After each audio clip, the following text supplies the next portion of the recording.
When it comes to biblical interpretation and preaching, interpretation is a huge factor in what we do as preachers.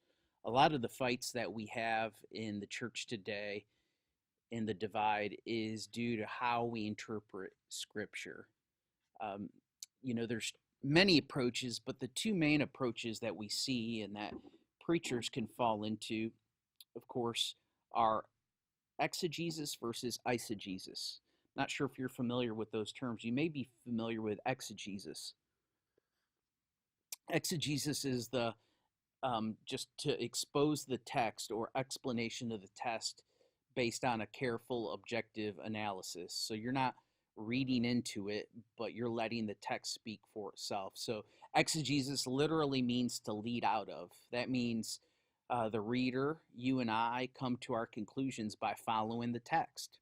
Now, the opposite approach, and we see preachers do this, is eisegesis, which is the interpretation of a passage based on subjective, non analytical reading. So it's subjective based on what you want it to mean. It means literally to lead into, which means that the interpreter puts his or own ideas into the text, making it whatever they want it to mean. And that's where we need to be careful. Exegesis is something that we want to strive for, which is why I had you pick your biblical text so you can do plenty of work around that. Exegesis would include looking at a particular passage of scripture, and then let's say you're looking at a few verses in the book of Ephesians. You'll want to look at those few verses in chapter 1, let's say, but you'll want to look at it as a whole in the book of Ephesians, and then look at it as a whole in the New Testament, and then overall into the Bible. But looking specifically at a chapter, you want to look at the historical contents of the book. So you'll want to look at authorship, who wrote the letter. You'll want to look at other historical matters. Who is the church of Ephesus? What is Paul writing about or addressing? And we would know that he's talking about the Jewish conflict with the Gentiles. And, how is it addressing certain things? And how does that play out under the role of Scripture? So you're looking at those exegetical things carefully. So what does the passage say? What does the passage mean? And how does it relate to the rest of Scripture? And then we get to what we call the hermeneutics, or the application. And that's, how should this passage affect my life?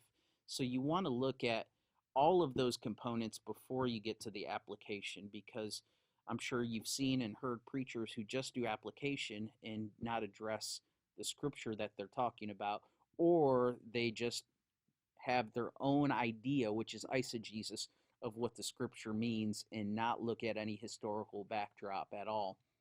Word studies are important too when it comes to biblical interpretation, even preaching. For instance, the word shalom.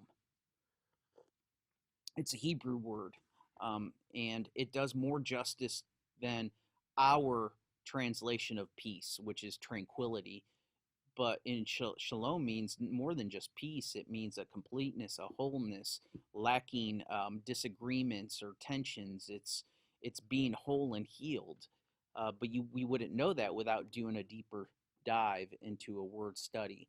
So I would recommend getting a good set of commentaries to look at in preparing your sermon for our face-to-face, and looking, and not saying you copy what's in a commentary word for word, but looking at the historical analysis, the words that you need to look out for that are important nuances to the language, whether it's Greek or Hebrew, and then being able to draw out your own conclusions or applications, which is helpful for biblical interpretation when it comes to preaching, studying the Bible, and understanding it.